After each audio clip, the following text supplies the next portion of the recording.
এই দেখো গিন্নি, একটু রান্না বান্না করো, সকাল সকাল বেরোতে হবে তো, নাকি বেরোতে হবে না বলো? না না, কী রান্না করবে আর?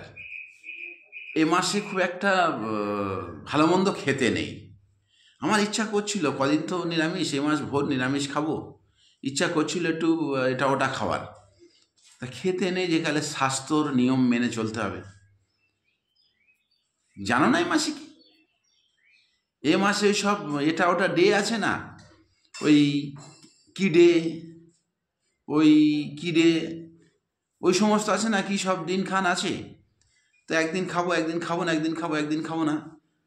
তো সেরকম আজ পঞ্জিকা দেখছিলাম, পঞ্জিকা দেখে যেটা বুঝলাম, এই মাসে নাকি পুরোটাই শাক ভাজা, ডাল ভাজা, এই ভাজাভুজির ওপরে নাকি চালাতে হয়। এই চুপ করো তো, মাছ মাংস, ছেলেটা না এত বদমাস। এখন যদি বলি খাওয়া যাবে, তো তোমার মা শুনবে? বলবো কেন, এক্ষুনি খাসির মাংস নিয়ে এসো, এক্ষুনি মুরগির মাংস নিয়ে এসো, একটু মটন নিয়ে এসো, বুঝো না? হ্যাঁ, না না, ওই বাবুর সঙ্গে একটু কথা বলছিলাম, আলাদা, হ্যাঁ হ্যাঁ, ওই আলাদা কথাবার্তা। তোমাকে বাইরে নিয়ে গিয়ে বিরিয়ানি খাইয়ে দেবো, চিকেন চাপ খাইয়ে দেবো, মটন চাপ খাইয়ে দেবো, চিন্তা করতে হবে না, কম খরচে কাজ মিটে যাবে।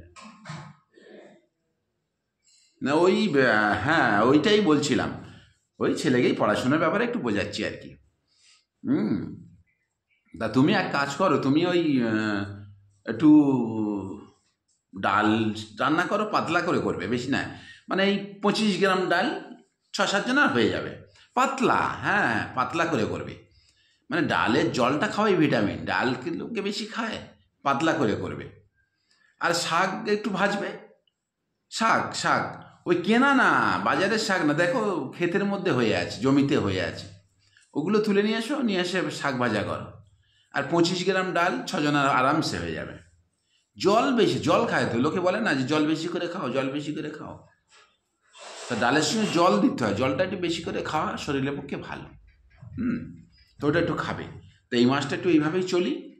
আর পয়সা কড়ি তো এই মাসে দেবে না বললো, যে এই মাসে নাকি কোম্পানির লসে চলছে, পয়সা কড়ি এখন নাকি পেমেন্ট করবে না, ছোটোখাটো কোম্পানির তো, ও এখন পেমেন্ট দেবে না বলছো। ও বাবু বলল যে এ মাসে তোমরা একটু করে টেনে টুনে চালাও, পরের মাসে আমি সুদে আসলে দিয়ে দেবো।